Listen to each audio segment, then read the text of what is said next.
जिएं और जानें। आइए ओशो के अनमोल प्रवचन से जाने जीने का महत्व इस वीडियो के माध्यम से। ओशो कहते हैं, मैं मनुष्य को जड़ता में डूबा हुआ देखता हूँ। उसका जीवन बिल्कुल यांत्रिक बन गया है। गुरजेफ ने ठीक ही उसके लिए मानवयंत्र का प्रयोग किया है। हम जो भी कर रहे हैं वह कर नहीं रहे हैं, हमसे हो रहा है। हमारे कर्म सचेतन और सजग नहीं हैं। वे कर्म न होकर केवल प्रतिक्रियाएं हैं। मनुष्य से प्रेम होता है, क्रोध होता है, वासनाएं प्रवाहित होती हैं। पर ये सब उसके कर्म नहीं हैं, अचेतन और यांत्रिक प्रवाह हैं। वह इन्हें करता नहीं है, ये उससे होते हैं। वह इनका करता नहीं है, वरन उसके द्वारा किया जाना है। इस स्थिति में मनुष्य केवल एक अवसर है, जिसके द्वारा प्रकृति अपने कार्य करती है। वह केवल एक उपकरण मात्र है। उसकी अपनी कोई सत्ता, अपना कोई होना नहीं है। वह सचेतन जीवन नहीं, केवल अचेतन यांत्रिकता है। यह यांत्रिक जीवन मृत्यु तुल्य है। जड़ता और यांत्रिकता से ऊपर उठने से ही वास्तविक जीवन प्रारंभ होता है। एक युवक कल मिलने आए थे। वे पूछते थे कि जीवन का किस दिशा में उपयोग करूं कि बाद में पछताना न पड़े। मैंने कहा, जीवन का एक ही उपयोग है कि वास्तविक जीवन प्राप्त हो। अभी आप जिसे जीवन जान रहे हैं वह जीवन नहीं है। जिसे अभी जीवन मिला नहीं, उसके सामने उपयोग का प्रश्न ही नहीं उठता। सत्य जीवन की उपलब्ध न होना ही जीवन का दुरुपयोग है। उसकी उपलब्धि ही सदुपयोग है। उसका अभाव ही पछताना है। उसका होना ही आनंद है। जो स्वयं ही अस्तित्व में न हो वह कर भी क्या सकता है। जिसकी सत्ता अभी प्रसुप्त है उससे हो भी क्या सकता है। जो सोया हुआ है उसमें एकता नहीं, अनेकता है। महावीर ने कहा है, यह मनुष्य बहुचित्तवान है। सच ही हम में एक व्यक्ति नहीं, अनेक व्यक्तियों का आवास है। हम व्यक्ति नहीं, एक भीड़ हैं। और भीड़ तो कुछ भी निश्चय नहीं कर सकती, क्योंकि वह निर्णय और संकल्प नहीं कर सकती। इसके पूर्व हम कुछ कर सकें, हमारी सत्ता का जागरण, हमारी आत्मा, हमारे व्यक्ति का होश में आना आवश्यक है। व्यक्तियों की अराजक भीड़ की जगह व्यक्ति हो, बहुचित्तता की जगह चैतन्य हो, तो हम में प्रतिकर्म की जगह कर्म का जन्म हो सकता है। जुंग ने इसे ही व्यक्ति केंद्र उपलिंद कहा है।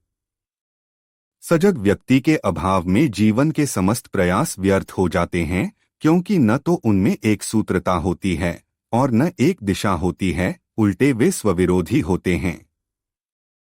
जो एक निर्मित करता है उसे दूसरा नष्ट कर देता है।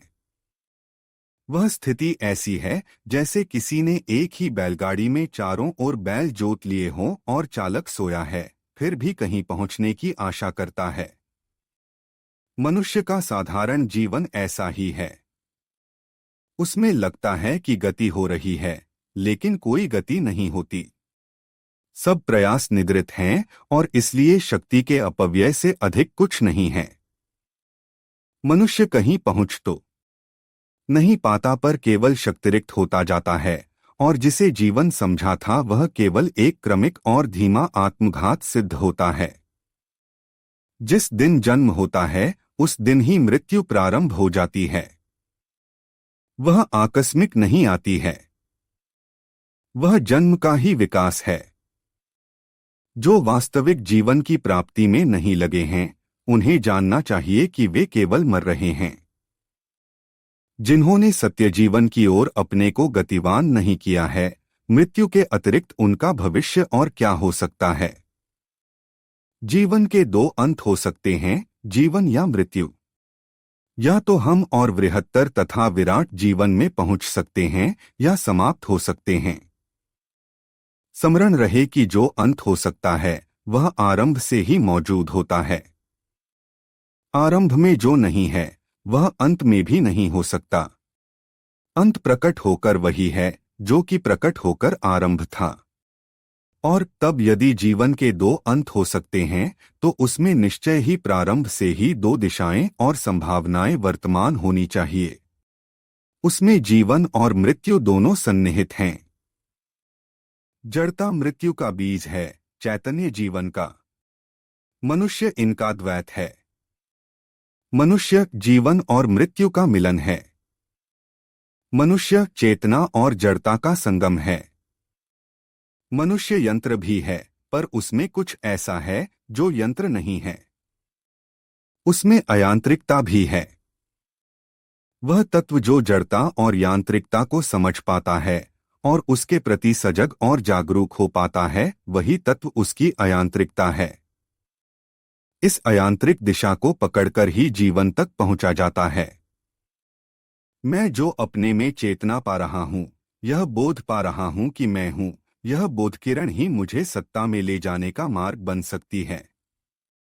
साधारणतः यह किरण बहुत धूमिल और अस्पष्ट है, पर वह अवश्य है और उसका होना ही महत्वपूर्ण है।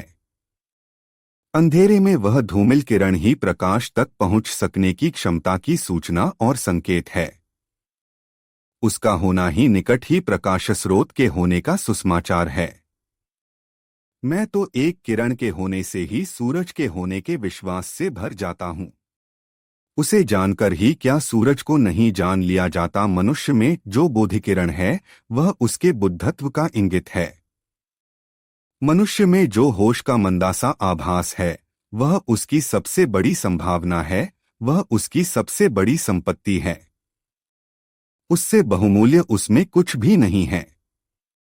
उसके आधार पर चलकर वह स्वयं तक और सत्ता तक पहुंच सकता है। वह जीवन, वृहत्तर जीवन और ब्रह्मा की दिशा है।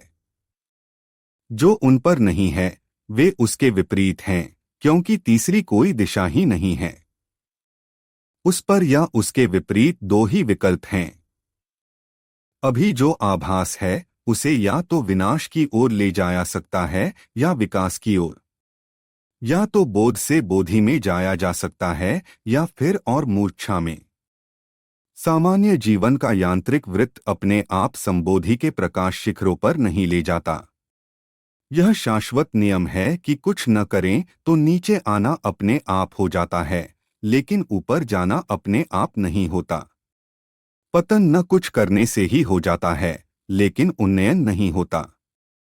जड़ता अपने आप आ जाती है, जीवन अपने आप नहीं होता। मृत्यु बिना बुलाए आ जाती है, पर जीवन को बुलावा देना होता है। बोध की जो किरण प्रत्येक के भीतर हैं, उसमें और उसके सहारे गति करनी है। जैसे जैसे भीतर गति होती है वैसे वैसे बोध के आयाम उद्घाटित होते हैं और व्यक्ति जड़ता और यांत्रिकता के पार होने लगता है। जैसे जैसे वह चैतन्य के प्रगाढ़ होते स्वरूप से परिचित होता है वैसे वैसे उसकी अनेकचित्तता विसर्जित होने लगती है और उसमें कुछ घना और एकाग्र केंद्रित होने लगता है। इस प्रक्रिया के परिणाम से वह व्यक्ति बनता है। यदि आपको यह वीडियो प्रेरणादायक लगी हो तो कृपया हमारे चैनल को सब्सक्राइब करें। हमें आपके विचारों का इंतजार रहेगा। धन्यवाद।